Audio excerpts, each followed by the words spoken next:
Grandpa Allen's Sugar Shack by Alan Page and Kamie Page. Artwork by David Geister.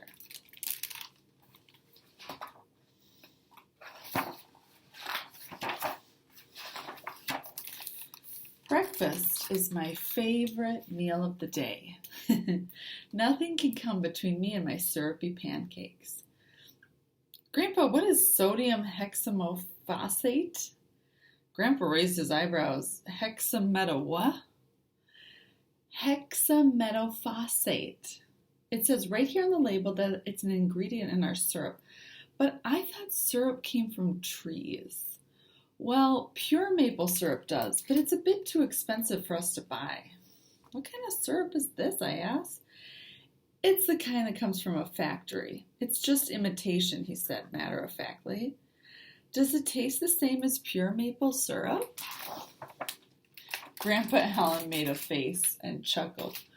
When I was younger, my grandparents had a sugar shack in the North Woods. They would leave home for a month or two in the spring to tap maple trees and make homemade syrup. My eyes widened. Really? Indeed. Sometimes the whole family would pack the car and drive north with them. We'd have a big pancake breakfast to welcome spring, and, he added wistfully, if I'm being honest, the magical syrup tasted nothing like this. Grandpa, I started, do you think we could try it? Could we go up north sometime? Maybe we could make our own maple syrup. Oh, no, I'm not even sure I remember, Grandpa hedged. I reckon it'd be a bit of time and effort. Please, I begged. Well, I do remember my grandma telling me that each spring the North Woods comes alive. The sun sways low in the sky, tears fall from the icicles, and the bare trees dance with their long, tall shadows. His voice was like a morning lullaby. Each spring the woods sends a silent spring siren. That's when you know it's time to start sugaring. I was enchanted. Is that what they call it? Sugarin'? Yeah, sugarin', and your spring break is coming up soon, he hesitated. Maybe we could try it then. Time moved like molasses, but finally spring break arrived. It's time, whispered Grandpa, careful not to wake the rest of the cabin. I gently rubbed my eyes awake. The dark morning greeted me with an eager smile as the sun peeked over the horizon. Wrapped in a layer of wool blankets, the quiet sang softly in my ears. Don't forget your hat, Grandpa reminded me. It's going to be chilly out there. Wisps of our breath rose, clouding the snowy path in front of us. The crisp crunch of our boots sent a message to the birds. They scattered as we trudged through the thicket to find and tap the maples. Each tree, weathered and bare, seemed to bulge with delight as we approached. Tap, tap, tap. We hammered the spile into the tree. Tap, tap, tap. The maples were ready to wake up from hibernation. The sun rose as we wended along the twists and turns of the trees. In the brambles and branches, we spied the tracks of wild turkeys, snowshoe hare, and tiny furry field mice. The warmth came quickly, so I took off my mittens. Then my hat, then my jacket, then I heard it. Drip, drip, drip. What's that sound, Grandpa? He grinned. It's the sap running. Where's it going? I wondered aloud.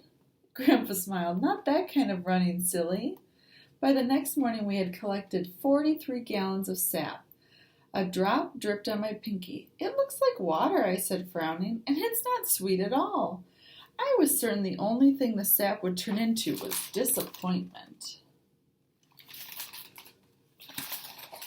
Slowly, we made our way back to the sugar shack. Grandpa said, we need to boil the sap before any magic would happen. But my skepticism grew. The roaring fire didn't seem to be doing much of anything. Grandpa said I needed to be patient, so I watched, alert, looking for any signs of readiness. Nothing happened. Finally, tiny ripples formed on the surface of the sap, and it started to boil. Is it time, Grandpa? Grandpa smiled and shook his head.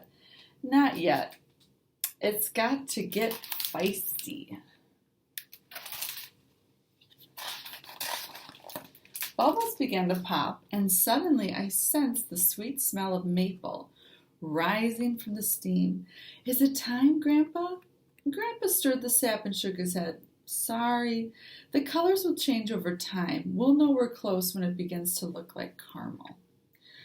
My shoulders sagged. I kicked at dust and pebbles scattered. My thoughts were drifting away like the sweet vapor when I noticed that the pot was now only half full. Panic set in. Grandpa, it's disappearing. Grandpa put a hand on my shoulder. It's just cooking off, kiddo. We still have too much sap. Too much, I thought. We barely have any left. Where is it all going? The sugar pot was almost empty. I was beginning to feel hopeless. Then Grandpa's eyes softened. He nodded. Is it time? I said hopefully as I stared, mesmerized by the sticky golden goodness. Grandpa Allen didn't say anything. He dripped a drop for me to taste. An explosion of subtle sweetness stunned me silent. It was time. Our syrup used to come from a factory, but not anymore. Now it comes from our sugar shack in the North Woods. Breakfast is still my favorite meal of the day, and there's nothing sweeter than sharing it with my grandpa. And that is the end. And look, so it has pictures of everyone who was involved in making the book. So here we have Alan Page. He was one of the authors. And Kamie Page is another author. And here's David Geister, and he is the painter or the illustrator of the book. The end.